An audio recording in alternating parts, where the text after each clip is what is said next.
Hello everyone, my name is Incoherence and welcome to Imperium Universalis. Just as a forewarning, perhaps if you're not familiar with me or my channel, when I start a new series such as this, I tend to talk a lot. I ramble, I really do. And the reason for this is I very much like to have a solid introduction as to what we're doing. I like to talk about historical context for whatever it is we're playing, if applicable. I like to talk about the mod. I like to talk about the game, if at all possible. I also like to do a very in-depth overview of the faction we are playing. So if you're not prepared for 5, 10, 15 minutes, God forbid 20 or 30 minutes of me just straight talking before even really playing the game, then I suggest perhaps that you skip ahead in the video. I suggest you come back with episode 2. It's entirely possible that I'm just not your guy. That is completely understandable. I understand that not everyone has the patience to just listen to someone talk about shit with nothing interesting going on the screen, such as is currently occurring right now. So that's perfectly fine with me. Now, with that out of the way, I would just like to spend a few minutes giving you guys a brief rundown on the mod, just in case you're not familiar. So, Imperium Universalis is a total conversion mod for EU4. That is Europa Universalis 4, but I mean, you know that. Of course you know that, why else would you be here, right? What this mod does is it moves the time frame of EU4 back a few millennia to the time of antiquity, to the times of ancient Greece, to the rise of the Roman Republic, the formation of the Roman Empire, so on and so forth. And I can actually just show you what I'm talking about. So the time period begins with 559 BC with Cyrus the Great, Cyrus II, or perhaps Kurosh, that's maybe what he would have been called in Persian. So it extends from 559 BC to, I believe, the early ADs, like 100, 200, 300 AD, even though there are no additional events. You can, in fact, play past there. I just don't think the mod makers have fleshed it out all that much. But truthfully, I don't know because I haven't played that far. But let's just take a brief moment to appreciate the work that has gone into this map. It is beautiful. This is a 100% custom map, handcrafted by the finest artisans in Naples. No, I'm just kidding. I don't know where the mod makers are from, but it is lovingly detailed. I mean, look at Greece alone. Look at this. I think this map is approximately the same size as the vanilla EU4 map, even though the Americas are completely gone. So there's just a lot more detail in Hispania, Gaul, Britannia, Italy, Greece especially, the Near East. And of course the map extends, as you can see, down south of Egypt, and also into India, as well as China, which is incredibly interesting to me. There's a little bit of something for everyone here. I mean, playing China, India, and, you know, what you could call quote-unquote the West. It's like two entirely different worlds, which is really incredibly interesting to me. We actually have an event, the Warring States. Boom. So you can play as any of these early Chinese kingdoms if you would like. Good God, look at Persia. In just 60 years, Persia has grown from this to this, which is it's incredibly interesting.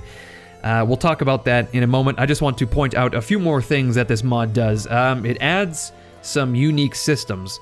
The first being a food system. Every province of yours that generates a food good. I was hoping I would be able to see the trade goods, but apparently not.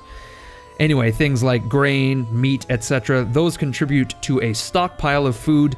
You need to use that food to feed your armies, to feed your population, and if you run a deficit, you suffer grievous consequences. There is also a slave system. Basically, this is a system in which you trade off economic output for like public order, in a sense, almost like a total war type system. Then there's a few other systems. Some have been retrofitted to fit the mod. I think there's like a culture estate system, so if you have dominant cultures in your empire, they will have an estate that gives you bonuses, so on and so forth, just to flesh out those cultures, because people were, in my opinion, much more distinct in this time period. Speaking of this time period, we are currently looking at 559 BC, but I just want to point out very quickly, we are actually going to be playing 195 Ab Urba Condita, which is 195, I'm not exactly sure the direct translation, but 195 years since the foundation of the city of Rome. And the reason for this is that you cannot have a negative year in the EU4 engine, so the mod makers had to get a little bit creative there, but that's just something to keep in mind as we continue to play. We're actually going to be in the hundreds BC. I've chosen, in fact, to play as the early Persian Empire. I want to try to replicate Cyrus the Great's accomplishments, but I'm not entirely confident that's going to happen. Having said that, we will do an overview of Persia. I will talk about the historical context of the rise of the Achaemenid Persian Empire, but first I would just like to give you guys a quick note. At the time of recording this, I am not intending this to be a long-standing series. I'm thinking 5, 6, 7 episodes released once a day. And essentially what's going to happen is, if you're watching this, I've already recorded all the parts.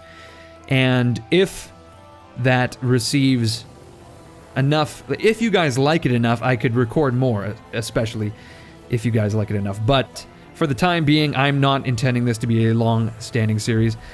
So if you are interested in seeing this continue, please leave a like, please leave a comment. The more feedback, the likelier it is I will consider doing more. Basically, I'm looking at like 10% of views in likes, so 300 views, 30 likes, and then perhaps 10% of comments, or rather 10% of likes in comments. So 300 views, 30 likes, 3 comments. I would be happy with that. Just keep that in mind. Drop a like, drop a comment if you want to see this continue. Now, as I mentioned earlier, just now, actually, I am going to be playing as the early Persian Empire, or rather, this would actually be, I suppose, the Kingdom of Persia at this point. I'm not entirely sure what you would call it, but I'm actually very interested in doing this because I've recently been listening to Dan Carlin's Hardcore History.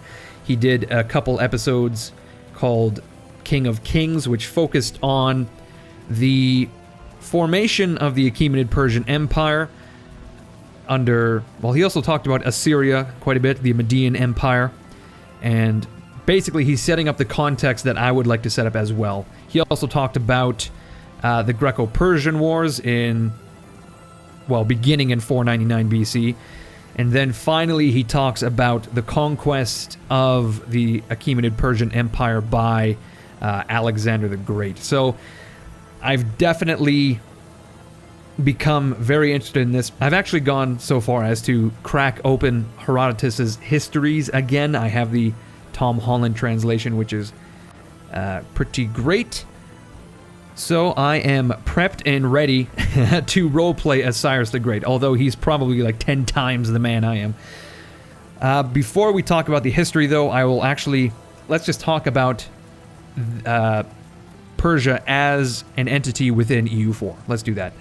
So, as we can see here, it is a large state, level 3 of 5, the others being city, minor state, major state, and empire. So eventually we hope to form an empire. We are Persian in technology, much like many of our neighbors, all of our Iranic neighbors. Actually, no. Parthia is Scythian. interestingly enough, but the Medians are Persian. We are practicing Mithraism, which I think is named for Mithra, and I know absolutely nothing about this religion. I have not actually read about this, though I should, and I probably will soon. So maybe next recording session I'll have some insight as to Mithraism, but at the moment, I've got nothing. I really don't. We are currently a satrapy, that is an autonomous vassal of the Median Empire. So if we go into the diplomatic map mode, we can see that we are indeed an underling of the Median Empire. But the Median Empire actually has a half-autonomous vassal in Sagartia, and Parthia, I believe, is a tributary state alongside Aria and Drangiano. So technically the Median Empire is actually quite large at this particular moment in time.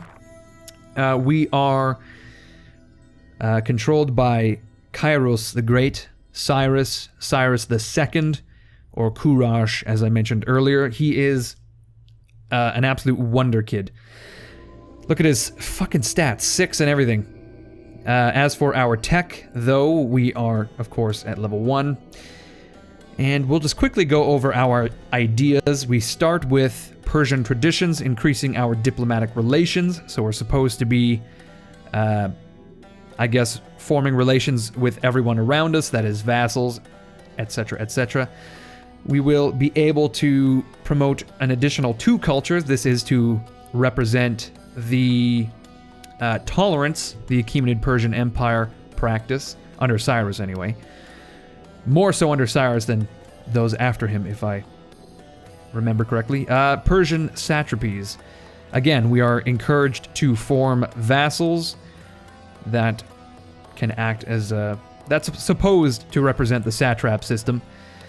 Armored cavalry, we have trait to cavalry combat ability, that is to represent the Persians' familiarity with cavalry. Cultural phase, I know nothing about this. It was apparently something that occurred under Artaxerxes I. We have tariffs on trade. We have the Royal Road, the Immortals, as well as Culture of Truth, which will again increase our diplomatic reputation. Oh, my mistake. It is reputation and relations, 2 different things. Once we have researched all of those, we get Persian ambitions, increasing our number of states, I guess, to represent the expanse of the Persian Empire at its height. We have a country size of 32, development of 306, and apparently we have a fort level of 2. The total level of all forts in Persia, that does not sound right, but I don't really know how else to show it from here. Okay, of course, we are a vassal of the Medians. Our liberty desire is already 89%. So our people are straining under the yoke of the Medians at this point, and they just want to be independent. So that's something we will have to do.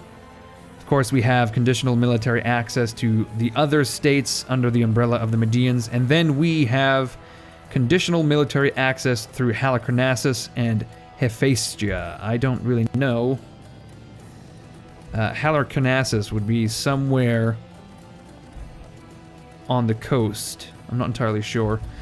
It's not necessary to know at this point. So, I suppose we can hop right in. Although I do want to take a brief moment to just take a look at the powers around us, especially when it comes to development. The Babylonians are incredibly developed. 787 development. The Medians, less so, just shy of 500. Lydia, shy of 700. Egypt, just over 700. So, compared to our large neighbors, we are actually incredibly underdeveloped. I assume our the eastern half of our empire is probably underdeveloped, much like our neighbors to the east, Gedrosia, Arachosia, Drangiana, Aria, and Parthia. The small state of Susiane, perhaps? Susiane, is actually quite well developed. This small state here has half the development of all of Persia, which is nuts. Anyway, that is a very low resolution general overview of Persia. We may as well hop in and talk about the history, and we'll get into a more microscopic view here. Okay, we're going to play normal. I refuse to play Iron Man. That is like... I've played Iron Man in the past, and just crashes and whatnot just ruin my recording experience. So unfortunately, I'm going to have to play like a complete and utter noob. And I hope you don't chastise me for it too harshly. Even if you were to give me shit for that, I don't know, I would not be impressed. Truthfully. I would say, hey, how about you get a fucking life over here? Or something like that. I'd have like a bodega sandwich in one hand. Oh, here we go. Okay, food mechanics. So this is the food system as I mentioned. We are going to activate it. At this point, we are able to toggle certain nations to simplify them, I think, so we can actually turn off China. And by turn off, I mean, I think it, in fact, it doesn't actually remove them from the map, but I think it just simplifies the amount of nations within that area. That way, you can lessen the strain on... It's a performance thing, especially for multiplayer. So I'm not going to bother turning any of that off because I'm not too concerned about it at the moment. And here we are. We're looking at Persia.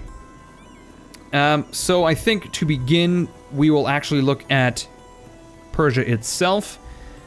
And we will begin with the country view and the court. So, apparently, Cyrus the Great is only 17 years old.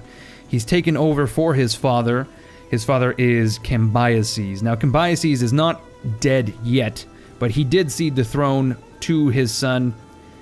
Oh my god. Our wife, Cassandane, is a babbling buffoon.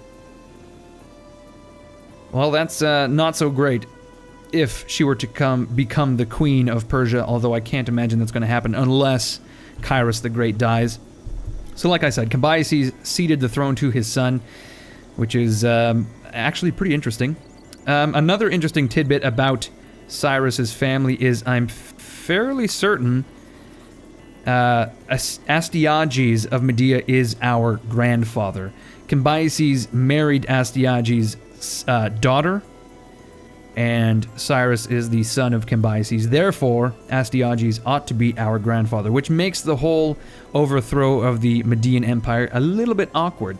But that's something we'll talk about later. For now, I want to put a couple advisors in place. So, we have Artabanus here, who is going to help us with institutions. We're currently in the Archaic period. Oh my goodness. Look at this screen. Oh man, okay, we'll look at this later because I would rather deal with my advisors. I'm not too concerned about institutions. I would rather lessen the cost of our tech. So I'm going to hire Tiradata of Miran for 80.89 ducats a month, I should say. I'm also going to... Oh, good God. Bit of a voice crack there. Excuse me. I'm going to hire Arshama Ardashid because we are actually going to be improving relations quite a lot from the get-go. I would also like to hire maybe Mardania for the army tradition and the army morale recovery. There we go. Alright, we have 9 points of each coming in, which is most excellent. Of course, we'll have to look at our tech later to see what effect that will have. For now, we'll take a look at our government. We are a satrap and a despotic monarchy, which gives us all sorts of different bonuses. At the moment, we are getting an additional 5 discipline, an additional 2 diplomatic relations, and a increase in our cap of absolutism, which could help us later down the line. Although we are losing it due to, well, that's just base value. But we can increase this by using harsh treatment, etc., etc.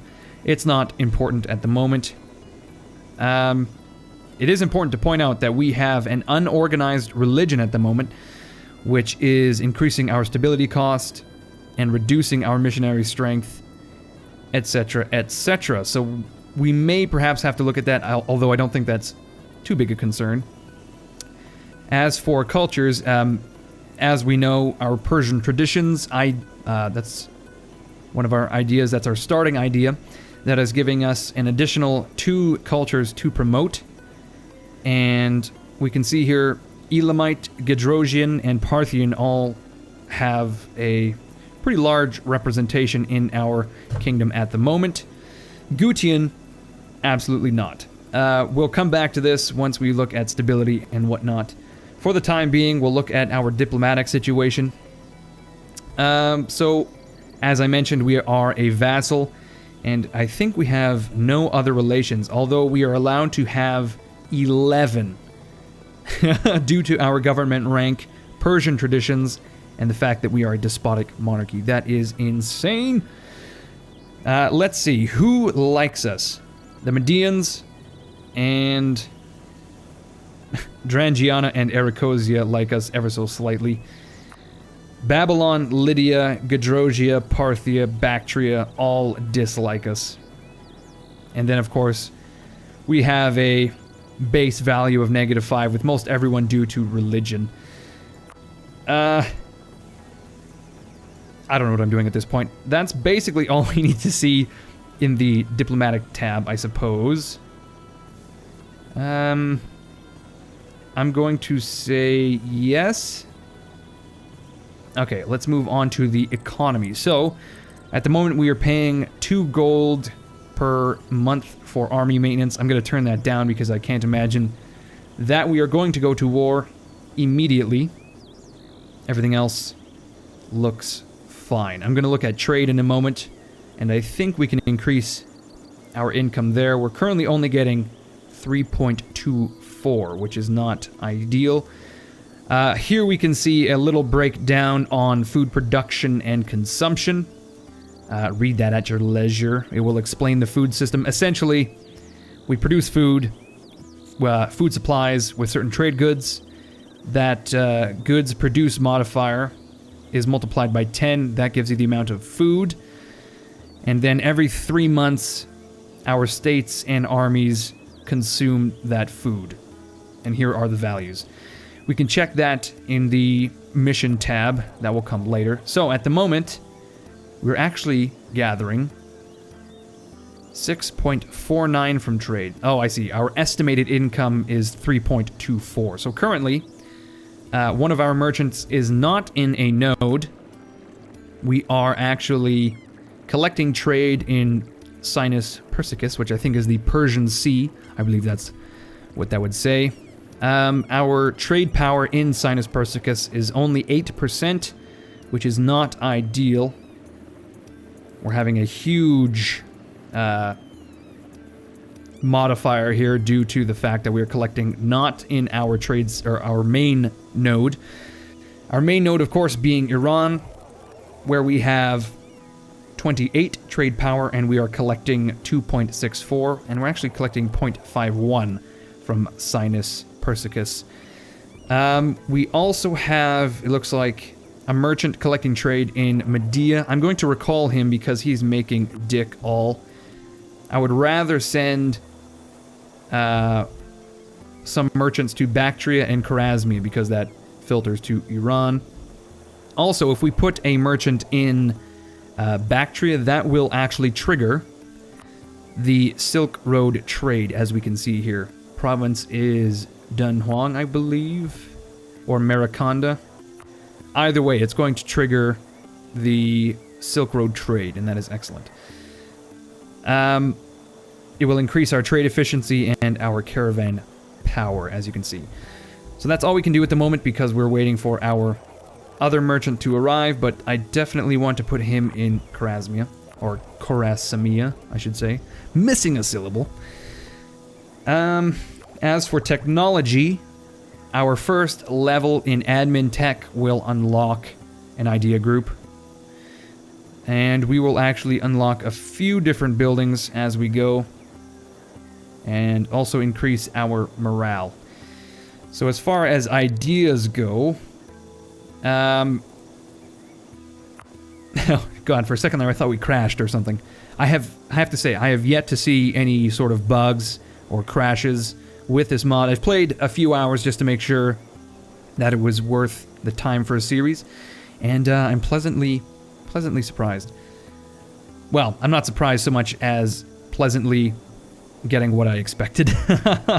So, as far as admin groups, or rather idea groups for the Persian Empire, I think we need mercenaries, perhaps economic. We need something to increase our tolerance. So maybe one of these government groups would be good, although at the moment it looks like these aren't very helpful. Loyal subjects would be great, so would mercenary army. Maybe admin. Maybe influence would be good. I don't think espionage. Superior religion doesn't really seem to be Persian. Syncretic religion. Okay, yeah, this is exactly what we need. We need tolerance of heathens and heretics, a reduction in unrest, religious unity, core creation costs, relations, morale, max promoted cultures, and finally liberty, desire, and subjects. Okay, so this is definitely what we need. Just because, you know, the Persian Empire was, for its time, a bit of an anomaly in the fact that it was so tolerant, but that's something we'll talk about in a moment when I speak about the Assyrians and the Median Empire, etc. I think expansion we will need. Cavalry, definitely. Possibly quantity. And I don't know, those are all I can imagine at the moment. I feel as if maybe we want to go military first, like cavalry. That way we will be able to do better in our wars, which are going to most definitely be happening right away. Just as a forewarning, Cyrus the Great was able to conquer the Median Empire by 550 BC, so in 9 years. That's our time frame. If I wish to recreate his accomplishments, I have 9 years to dismantle the Medians. I don't know about that. So, first and foremost, we need to pick a mission. I think I want to improve relations with the Medians, or rather placate them, just so that they don't attack us as they did historically. Here's the thing, Astyages attacked Cyrus II, as far as we know. So I think if we improve relations with Media, that will increase our diplomatic reputation, which will help us rub shoulders with the other powers around the Near East. Now, we are able to start food exports and imports. Truthfully, I'm not confident in fucking with this stuff right now because I don't know what our food situation is, but we can actually see it here. Amount of food, 459. Consumption from provinces, no idea. Consumption from army, no idea. Amount of slaves, no idea. So that will hopefully be more relevant later on. For the time being, of course, we have 0 stability. Overextension is 0. We have 6 of 10 states. And we actually have a little bit of an issue with the Susianian separatists. So, the Susiani, at one point there was a independent empire here. It was, well, I'm not so sure if you can call it an empire, but at the very least there was a power here, a state.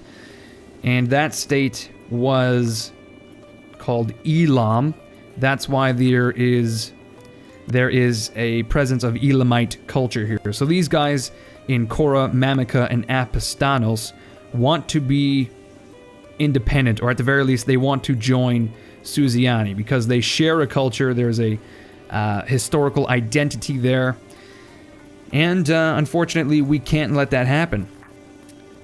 So I think the vast majority of the unrest is coming from the fact that Elamite is not an accepted culture in Persia at the moment, which is actually not a problem for us because we can deal with this by accepting this culture, by promoting this culture, rather. It's going to cost 100 Diplo power, but that's no problem. I don't know if I want to promote Gadrosian or Parthian just because they share a group as... They're in the same group as Persian, so we have lesser modifiers with them. But hopefully that will have appeased the Elamites in Manica, Apistanos, and Kora. Although I can tell that it hasn't. Another problem here is the Elamites are practicing a different religion called Enuma Eliz, which is different from, of course, our religion called Mithraism. So that's something we'll have to possibly deal with one way or another. We also have some democratic rebels, most importantly in Tabis, Persepolis, and Axima, or Aspidana as well. Aspidana, I think, has Akkadian culture, perhaps? Let's see. Aspidana... What the fuck? Culture. Accepted cultures? Here we go. Aspidana has Gutian culture, which is in the same group as... It is the Akkadian group. So perhaps the Akkadians have a history of democracy. I don't think that's correct, but that's the only thing I can think of as to why they are democratic rebels. They're not such a huge issue, though. They don't really have much chance of revolting. 4 years, approximately. We also have some Zoroastrian rebels throughout our kingdom, all in the east. You can see we have the center of our kingdom, empire, whatever it is, satrapy, I should say. The center of it is practicing Mithraism. The eastern half is practicing Zoroastrianism. And then, of course, we have the Elamites practicing Enuma Eliz. So, as far as national unrest is concerned, we're doing pretty well. We do have a lot of issues here just because of liberty desire. Once we free ourselves from our overlord, a lot of this national unrest is going to go away. As far as religion is concerned, we are not going to be able to convert anyone unless we send a colonist, which is something we can possibly do later. But we eventually have to... I think we just have to tolerate these religions. That seems to be the way to go. Anyway, our current religion is, as I've said many, many times, Mithraism, which gives us an increase of morale for our armies, a reduction in infantry cost. We tolerate true Mithraist faith. We basically... We're neutral towards Zoroastrianism, but we do not like Enuma Eliz. Or basically any other religion at this point. We also have 0 religious authority, and I actually don't know what the hell this is. I don't know what this box does. So as far as religion is concerned, we can't interact with it at all at this point. As far as our army is concerned, we have 11,000 men, all of which are in the capital of Pasargadae. As far as the navy is concerned, we have 2 fleets at the moment, separated into 9 heavy ships and 15 transports. The second fleet being 14 light ships. I am immediately going to give these light ships the mission to protect trade in the Sinus Persicus, and that should increase our trade power. So I'm going to unpause the game, and hopefully some shit is going to happen here. Oh man, so a lot of alliances are being formed. 3 days until my merchant arrives. Let's put him in Khorasamia. Okay, there we go. Transfer the power to Iran. Transfer the power. There we are. And I think we can just click this away. We're able to construct some stuff, which we will do in a moment. There's not much else we need to see on this page aside from how great a general Cyrus the Great is. Look at this. I mean, it's in his name, you know? We have a bit of army tradition. A land force limit of 29. More navy tradition than we need at the moment. Also a naval force limit of 55, so we could build some more heavy ships if we wish. We also have 1 fort active, which is a little weird considering I'm seeing forts in many of our provinces. But I suppose we only actually have a fort building in the capital of Pasargadae. The rest, I think, just have a garrison. Or technically, this is a level 1 fort. This would be a level 3 fort, I guess? Okay, I'm not entirely sure how this works. There is an FAQ where they mention forts, but I kind of skimmed the fort section, to be honest. As far as subjects go, we have none, but you can see here our liberty desire is incredibly high. And our vassal income is not too bad at the moment. That will only go up as we get our ideas. We have 2 estates, the aristocrats and the priests. I believe the aristocrats are the only estate that actually have any territory. We're supposed to have a cultural estate as well. There's supposed to be an Akkadian one, but they're not showing up for whatever reason. Oh, I see. Okay, they just popped up. So the Akkadians increase our production efficiency and also reduce our admin tech, which is interesting. Since we are... I'm pretty gung-ho to get a idea group unlocked, so I'm going to actually focus on admin tech. We'll set our national focus like so. Tiridata of Maran is just receiving all sorts of funding now. Let us put some roads in the capital for 150 gold. Looks like a bunch of places are exporting. Apparently, they're recruiting cataphracts in Parthia. And Babylon refuses the merchants of Lydia access. Okay. At this point, I need to speak with a few other great powers. And speaking of, let's just look at what is going on. So Babylon is the greatest of great powers with a rating of 986. Lydia is second, up in modern-day Turkey or Anatolia. Asia Minor, perhaps, if you're Greek, I guess. Egypt is third, Medea is fourth, and we are unranked. There's only 4 great powers, but we can see here that our development is incredibly low compared to the rest of these. Oh man, the Medians actually get half of their subjects' development as well. I didn't realize that. Lydia apparently has some subjects, as does Babylon. Let's look at Babylon, actually. Oh, you know what? I completely forgot about this. Babylon has all sorts of subjects, but first and foremost of them, I think, is the Phoenicians.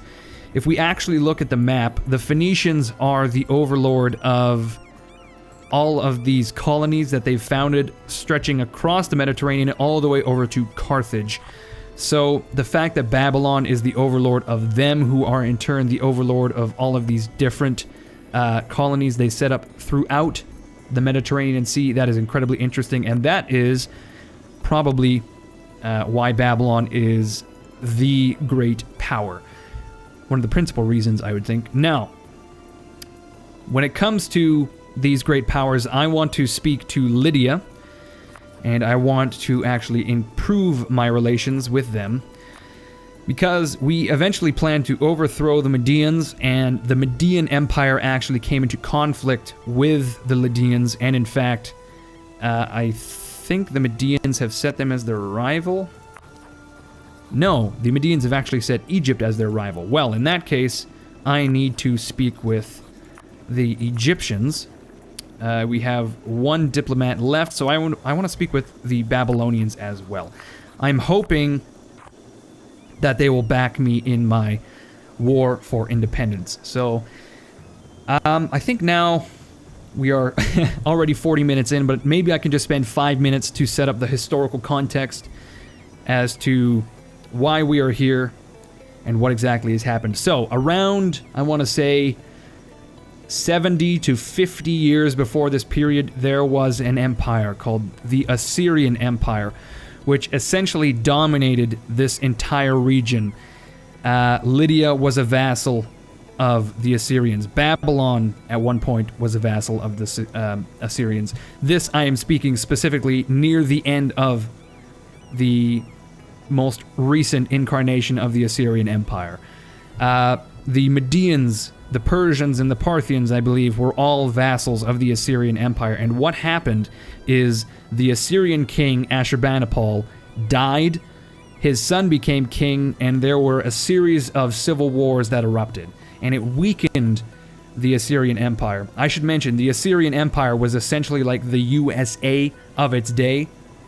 In this sort of little ecosystem here, it had a well-tuned, large army, and they were not afraid to use it. They were pretty effective with that army. They crushed many different nations. In fact, they destroyed Elam and dismantled it before the empire fell, and that sort of was one of the dominoes that led the Medians, the Persians, and the Parthians to attack the Assyrians, because, as I mentioned, the Assyrian Empire was quite weak. Even before Ashurbanipal died, Assyria was a little weaker than it had been in the past, just because of overextension, etc., etc. So, as I mentioned, there were a series of civil wars, and the vassals of Assyria saw this as an opportunity to overthrow the harsh Assyrian rulers. And I want to emphasize the fact that Assyria very much ran a harsh, authoritarian, I want to say government, but that doesn't seem to be the right usage of the word. Basically, they ran on fear. They kept their vassals in line by flexing their muscles, beheading people, this sort of thing. And the only reason that is important is because, as I mentioned earlier, the Persian Empire under Cyrus II was a bit of an anomaly in that they practiced tolerance. So you could almost argue that the tolerance of the Persians was in counter to the harsh treatment the Assyrians used against their subjects. So, the Assyrians began to crumble. I think it was like a period of 20 years this happened. The Scythians and the Cimmerians began to raid into the Caucasus. There was at one point a large nation here called Urartu, and we may be able to find them via the culture. Perhaps not. Anyway, the Caucasus were being raided by the Scythians, as we can see here. The Scythians and the Cimmerians, I should say. As well as Lydia. Lydia was getting ravaged. And of course, Lydia was a vassal of the Assyrians. Babylon became resurgent under, I believe it was... I can't quite recall who the Babylonian king was, but Babylon became resurgent. A coalition of Iranic peoples, that is the Medes, the Persians, the Parthians, formed under Cyaxares, and together with the Scythians and the Cimmerians, these 5 nations, I'm sure there were, smaller nations as well, they actually rose to attack the Assyrian Empire, and together they did significant damage. Babylon was actually at war with the Assyrians at the same time, but there was a bit of back and forth there. Amazingly, this is how strong the Assyrian military was. Even battling all of these different nations, the Assyrians were able to still win many battles, and actually they tied up Babylon whilst the Iranic coalition was coming in, whilst the Scythians and Cimmerians were coming in. Eventually what happened is all of these nations, the Scythians, the Cimmerians, the Medes, the Persians, the Parthians, the Babylonians, the Chaldeans, I think, they all attacked simultaneously, and apparently there's a story where they were rushing to the capital of Assyria, which was Nineveh, and they essentially all arrived at the same time, and they were sort of racing to capture it. I believe Nineveh was in Assur. I could be incorrect in that. But anyway, what ultimately happened is the Iranic coalition, headed by the Medians under Cyaxares, managed to grab a lot of the Assyrian territory, and of course they were the overlord of the Persians, etc. Somehow, I guess at this point the Parthians were independent, but the Median Empire only lasted for about 50 years, from the end of Assyria around 600 BC to the rise of Cyrus the Great when it ultimately fell in 550. What happened is the king of Media, named Astyages, I believe, at one point attacked Cyrus, and Astyages' general, by the name of Harpagus, actually defected to the side of Cyrus, bringing many nobles and portions of the Median army with him, and finally the capital of Ecbatana, which I believe is right here, it fell to Cyrus II, which meant the Median Empire was done for. So, as I mentioned, in 550, the Achaemenid Persian Empire essentially absorbed all of the Median Empire, which is kind of like this. And then Cyrus, of course, had many campaigns against Lydia, Babylon, Egypt, I believe. He did a lot of campaigning in the east. And by the time of Alexander the Great, the Achaemenid Empire was just fucking massive. Of course, this wasn't all accomplished by Cyrus, but by him, his sons, or perhaps not his sons. The story of Darius is very interesting. That's a story for another time. But what else do I want to say? I suppose that's about it. That's all I want to say as for the historical context. The Persian Empire rose to defy the Median Empire, who in turn rose to defy the Assyrian Empire, so on and so forth. Actually, one thing I want to mention is, until the rise of Cyrus II, Persia is essentially a diplomatic nobody. I think in King of Kings by Dan Carlin, he mentioned that from the end of the Assyrian Empire to the end of the Median Empire, the Persians are mentioned like hardly at all.